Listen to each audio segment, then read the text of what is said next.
Hello. Welcome to Frankenstein Tea, a short story program from the Island Free Library on Block Island. I am Kristen, the director of the Island Free Library, and I am in the library. I'm in the upper level of the library on Block Island, off the coast of Rhode Island, on Thursday, January 14th, 2021. Looking out the window, it's gray, but it was warm. I bet it's changing though, right? This is that 3:00 time where we're through the warmest part of the day. Although I have to say, I commute to my job on foot. I'm a walker, and it's been really lovely to walk home after we close. It's been very still and calm. And I'm not going to say warm, but it's certainly not been cold and miserable and windy and blowing and terrible. So we've had some okay weather this January thaw. Let's see what happens next. So I try to read a story every day on this YouTube channel at this time. And I don't have tea with me, and I'm wishing I did. Actually, I think I'm going to have an afternoon cup of coffee. I'm not positive what I'm going to do when I get down there, but something. But I hope you have tea, and I hope you're settled in and ready for a time out or a little distraction from anything you may have been working on all day or doing all day, or anything that's occupied your time and mind and energy. Now is a nice time to take a breather and listen to a story. And I'm going to read some Chekhov today. I read a Chekhov today that I loved, but it was grim. It was really grim. I don't think I can read it to you. Like maybe like some beautiful sunny July beach day where, we've all been vaccinated and we're all feeling good, and the world is a happier place. And, maybe I can sneak that story in then, but I did love it, but it's grim, not for today. So for today, I sort of stuck with Chekhov, although yesterday, if you were with me, you know that I read O. Henry, and I was enthralled by that. So I did read some O. Henry today, too, to see what I would read on the program today and for the rest of the week. And sometimes I store them for longer, right? Sometimes I store those stories. If I find a moment in my work schedule where I can read a couple of stories and have them on the back burner for when I didn't have time to pre-read something, I'll pull something out. And as I said yesterday, I don't know if you caught that, but like that's getting a little confusing for me. Did I read this already? Did I only pre-read this? Have I read this out loud? Did I read it on the show? Did I read it at all? It's very similar to something else. That kind of stuff is sort of rattling around in my brain these days. So I read a story like that, wondering if I had read it yet. Then I read the grim Chekhov and backburnered that one. And Jack London comes up a lot as a winter short story choice.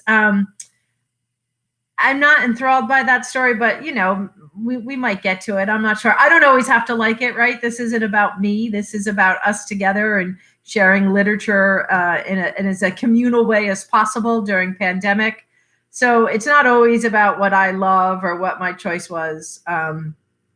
So the Jack London, we'll see where we go with that one. There's my dad. He might vote for Jack London. I don't know. And then I found this one, and I like it. This is a good one.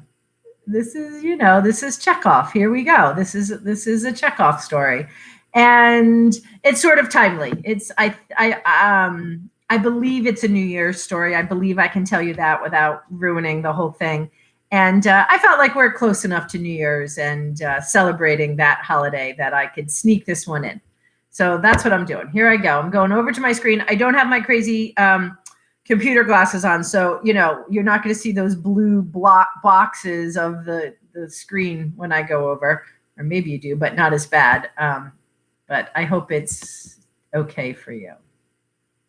All right, so I'm over here, And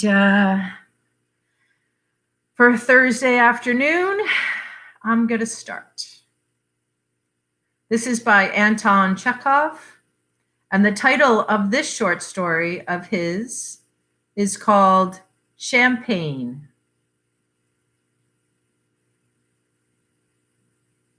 In the year in which my story begins, I had a job at a little station on one of our southwestern railways. Whether I had a gay or a dull life at the station, you can judge from the fact that for 15 miles round there was not one human habitation, not one woman, not one decent tavern. In those days, I was young, strong, hot-headed, giddy, and foolish. The only distraction I could possibly find was in the windows of the passenger trains and in the vile vodka, which was drugged with thorn apple. Sometimes there would be a glimpse of a woman's head at a carriage window, and one would stand like a statue without breathing and stare at it until the train turned into an almost invisible speck. Or one would drink all one could of the loathsome vodka till one was stupefied and did not feel the passing of the long hours and days. Upon me, a native of the north, the steppe produced the effect of a deserted Tatar cemetery. In the summer, the steppe, with its solemn calm, the monotonous churr of the grasshoppers, the transparent moonlight from which one could not hide, reduced me to listless melancholy. And in the winter, the irreproachable whiteness of the steppe, its cold distance, long nights, and howling wolves oppressed me like a heavy nightmare. There were several people living at the station, my wife and I, a deaf and scrofulous telegraph clerk, and 3 watchmen. My assistant, a young man who was in consumption, used to go for treatment to the town where he stayed for months at a time, leaving his duties to me together with the right of pocketing his salary. I had no children. No cake would have tempted visitors to come and see me, and I could only visit other officials on the line, and that no oftener than once a month. I remember my wife, and I saw the new year in. We sat at a table, chewed lazily, and heard the deaf telegraph clerk monotonously tapping on his apparatus in the next room. I had already drunk 5 glasses of drugged vodka, and, propping my heavy head on my fist, thought of my overpowering boredom from which there was no escape, while my wife sat beside me and did not take her eyes off me. She looked at me as no one can look but a woman who has nothing in this world but a handsome husband. She loved me madly, slavishly, and not merely my good looks or my soul, but my sins, my ill humor and boredom, and even my cruelty when, in drunken fury, not knowing how to vent my ill humor, I tormented her with reproaches. In spite of the boredom which was consuming me, we were preparing to see the new year in with exceptional festiveness, and were awaiting midnight with some impatience. The fact is, we had in reserve 2 bottles of champagne, the real thing, with the label of Veuve Clicquot. This treasure I had won the previous autumn in a bet with the station master of D, when I was drinking with him at a christening. It sometimes happens during a lesson in mathematics, when the very air is still with boredom. A butterfly flutters into the classroom. The boys toss their heads and begin watching its flight with interest, as though they saw before them not a butterfly, but something new and strange. In the same way, ordinary champagne, chancing to come into our dreary station, roused us. We sat in silence, looking alternately at the clock and at the bottles. When the hands pointed to 5 minutes to 12, I slowly began uncorking a bottle. I don't know whether I was affected by the vodka or whether the bottle was wet. But all I remember is that when the cork flew up to the ceiling with a bang, my bottle slipped out of my hands and fell on the floor. Not more than a glass of the wine was spilt, as I managed to catch the bottle and put my thumb over the foaming neck. "Well, may the new year bring you happiness," I said, filling 2 glasses. "Drink." My wife took her glass and fixed her frightened eyes on me. Her face was pale and wore a look of horror. "Did you drop the bottle?" she asked. "Yes, but what of that?"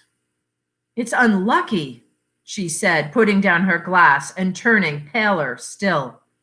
"It's a bad omen. It means that some misfortune will happen to us this year."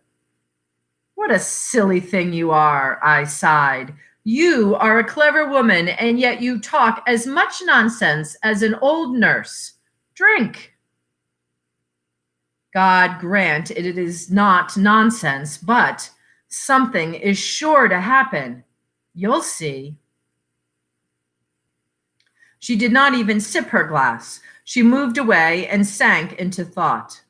I uttered a few stale commonplaces about superstition, drank half a bottle, paced up and down, and then went out of the room. Outside, there was the still, frosty night in all its cold, inhospitable beauty. The moon and 2 white, fluffy clouds beside it hung just over the station, motionless as though glued to the spot, and looked as though waiting for something.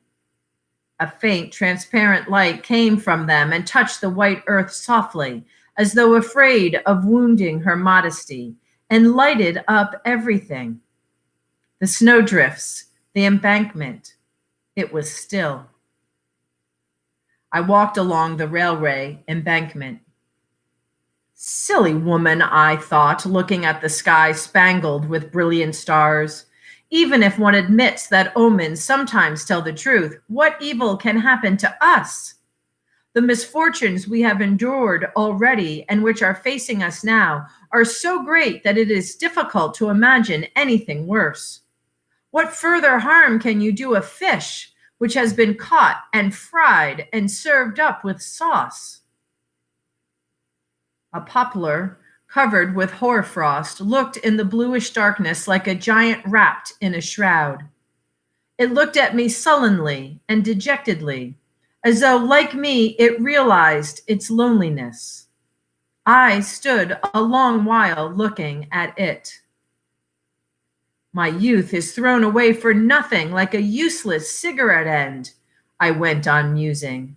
My parents died when I was a little child. I was expelled from the high school. I was born of a noble family, but I have received neither education nor breeding, and I have no more knowledge than the humblest mechanic. I have no refuge, no relations, no friends, no work I like. I am not fitted for anything, and in the prime of my powers, I am good for nothing but to be stuffed into this little station. I have known nothing but trouble and failure all my life. What can happen worse? Red lights came into sight in the distance. A train was moving towards me. The slumbering step listened to the sound of it. My thoughts were so bitter that it seemed to me that I was thinking aloud, and that the moan of the telegraph wire and the rumble of the train were expressing my thoughts. What can happen worse? The loss of my wife? I wondered. Even that is not terrible. It's no good hiding it from my conscience. I don't love my wife. I married her when I was only a wretched boy. Now I am young and vigorous, and she has gone off and grown older and sillier, stuffed from her head to her heels with conventional ideas. What charm is there in her maudlin love, in her hollow chest, in her lusterless eyes?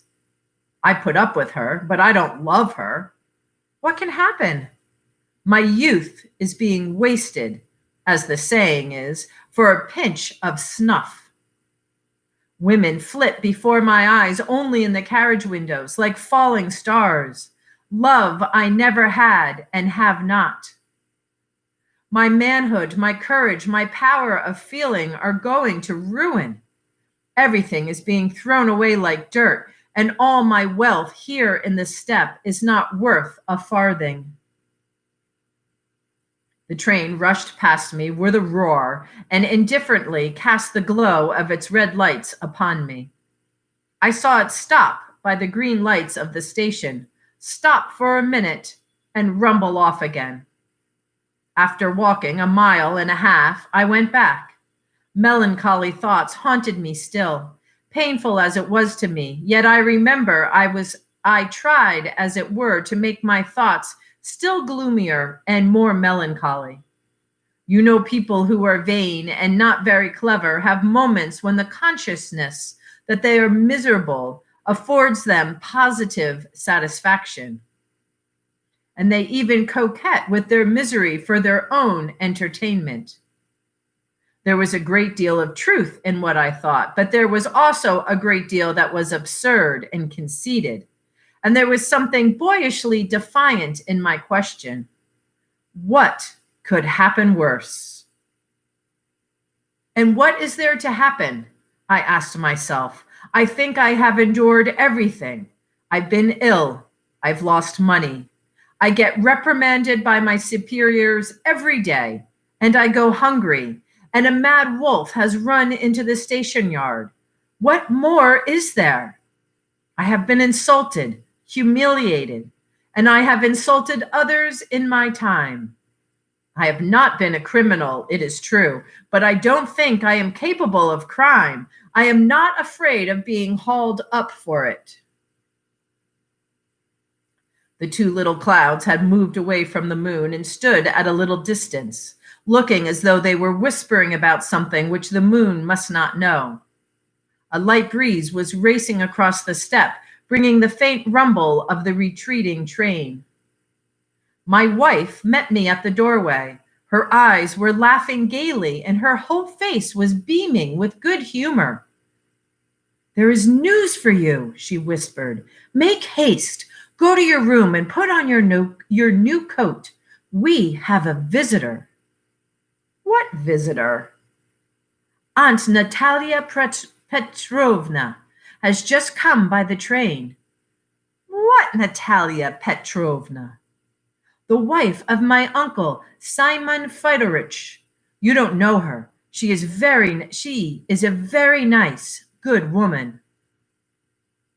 Probably I frowned, for my wife looked grave and whispered rapidly, "Of course it is queer her having come, but don't be cross, Nikolai, and don't be hard on her. She is unhappy, you know. Uncle Simon Fyodorich really is ill-natured and tyrannical. It is difficult to live with him. She says she will only stay 3 days with us until she gets a letter from her brother." My wife whispered a great deal more nonsense to me about her despotic uncle, about the weakness of mankind in general and of young wives in particular, about its being our duty to give shelter to all, even great sinners, and so on. Unable to make head or tail of it, I put on my new coat and went to make acquaintance with my aunt. A little woman with large black eyes was sitting at the table. My table, the gray walls, my roughly made sofa, everything to the tiniest grain of dust seemed to have grown younger and more cheerful in the presence of this new, young, beautiful, and dissolute creature, who had a most subtle perfume about her. And that our visitor was a lady of easy virtue I could see from her smile, from her scent, from the peculiar way in which she glanced and made play with her eyelashes, from the tone in which she talked with my wife, a respectable woman. There was no need to tell me she had run away from her husband, that her husband was old and despotic, that she was good-natured and lively. I took it all in at the first glance. Indeed, it is doubtful whether there is a man in all Europe who could not spot at the first glance a woman of a certain temperament. I did not know I had such a big nephew, said my aunt, holding out her hand to me and smiling. And I did not know I had such a pretty aunt, I answered. Supper began over again. The cork flew with a bang out of the second bottle, and my aunt swallowed half a glassful at a gulp. And when my wife went out of the room for a moment, my aunt did not scruple to drain a full glass. I was drunk both with the wine and with the presence of a woman. Do you remember the song? Eyes black as pitch, eyes full of passion, eyes burning bright and beautiful. How I love you, how I fear you. I don't remember what happened next. Anyone who wants to know how love begins may read novels and long stories. I will put it shortly and in the words of the same silly song. It was an evil hour when I first met you. Everything went head over heels to the devil. I remember a fearful, frantic whirlwind which sent me flying round like a feather. It lasted a long while and swept from the face of the earth my wife and my aunt herself and my strength. From the little station in the steppe, it has flung me, as you see, into this dark street. Now, tell me, what further evil can happen to me?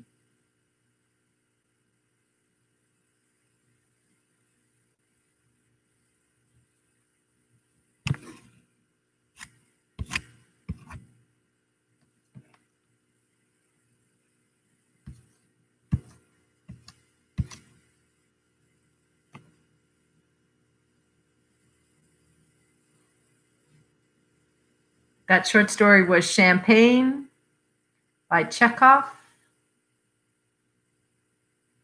I think I can remember it. I think he read like late 1800s. I think he lived to the turn of the century, maybe 1905 is what I read today was his life.